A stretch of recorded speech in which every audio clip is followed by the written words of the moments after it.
There was a story that originated today, apparently at ABC, based upon reports of supposedly outside unnamed advisors of mine. The story was entirely false.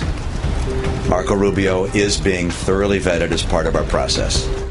We're back. That was Mitt Romney last night addressing a story that consumed a day of campaigning. Controversy over whether Marco Rubio didn't make the governor's short list of vice presidential candidates.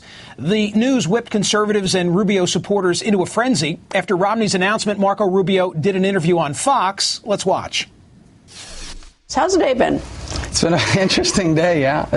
Look, I don't want to talk about the process. I haven't up to this point. It's Governor Romney's process, and I want to be respectful of that. Have you actually talked to the governor today? I have not. Manuel Roig-Franzia is a Washington Post reporter and author of a brand new book, The Rise of Marco Rubio. Joan Walsh is an MSNBC political analyst and editor-at-large of Salon. Joan, you first. Read the tea leaves. What just transpired? Well, first of all, Mitt Romney absolutely had to come out and say that Marco Rubio is being vetted. He had to say that. I have no inside information on whether it's true or not, but it would be devastating to any Latino voters who may possibly have some prayer of maybe taking a look at his candidacy. I mean, Michael, you know that the president put Mitt Romney in a box with what he did on immigration last week. Romney has not responded, has not said whether he would repeal that decision.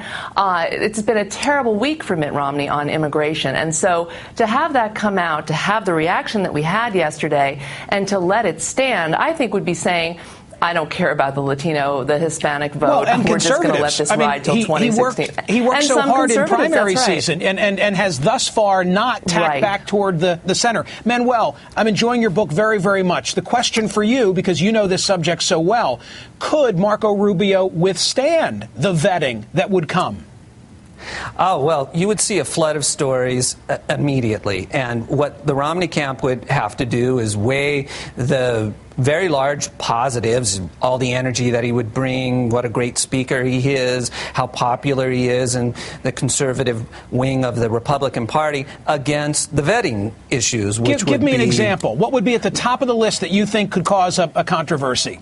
Well, I think you would see a lot of stories about his credit card spending when he was in Florida. He got a Republican Party credit card, state credit card, and he used it for some personal things that were, some of them silly, like movie tickets and wine at a wine shop and a $130 haircut. Some of them larger, like an iPad.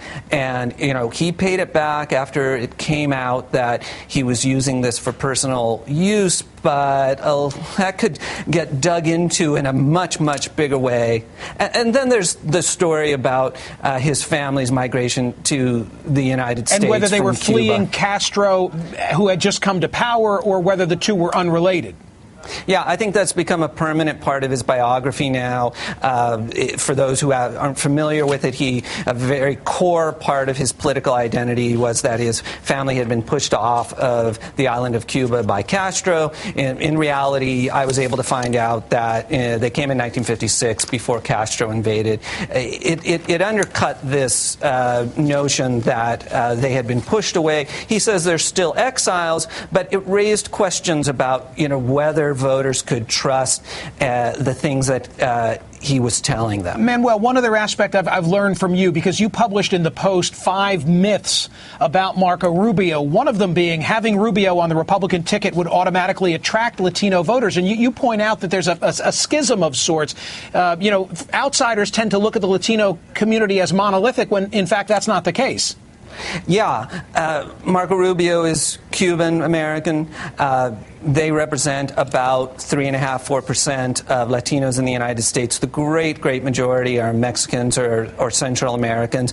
Historically, there's been some tension because Cubans get preference when they come to the United States, almost unquestioned that they'll be able to stay in the United States. That same preference isn't given to migrants from Mexico. And then, there's this issue of his positions on a lot of issues that are important to Latino activists, and he may have to do some rehabilitation there, since he has said that he opposes in-state tuition and he's for E-Verify. Joan Walsh, I think all this is is to the benefit of Tim Pawlenty. My view, for what it's worth, is that Mitt Romney will be guided by the Hippocratic Oath, the first rule, do no harm, and that this is all helping someone like Pawlenty, who doesn't bring any of the issues that might arise with Marco Rubio. Who benefits from the conversation we're having? Well, Tim Pawlenty is definitely having a little boomlet, a little wave here, Michael. You're right. He probably does no harm. On the other hand, it looks a little bit like George Bush picking Dan Quayle so as not to be overshadowed by somebody more articulate and charismatic than he was.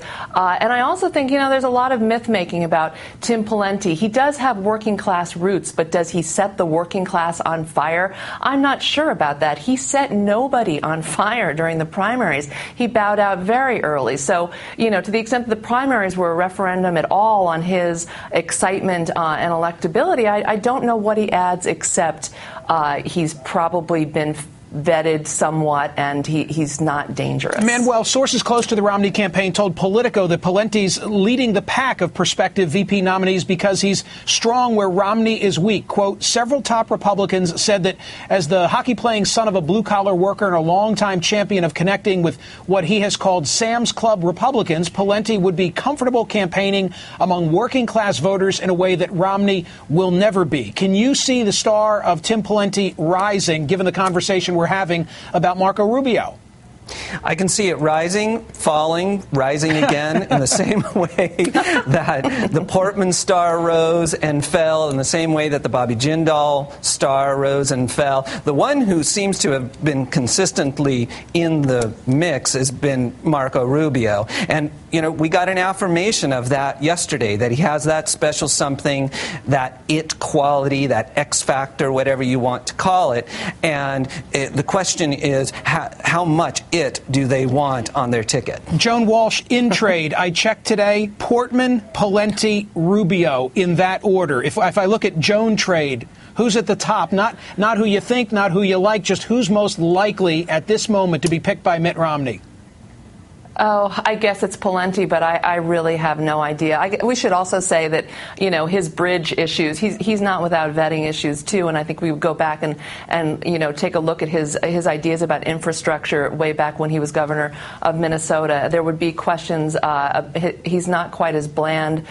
He's certainly not unaccomplished as we're acting like he is. So anybody who surfaces at this point or resurfaces, Michael, I think comes in for a lot of new vetting, and nobody is without questions in their past. Thank you, Manuel Roig Franzia. Good luck with your book. Thank you, Joan Walsh.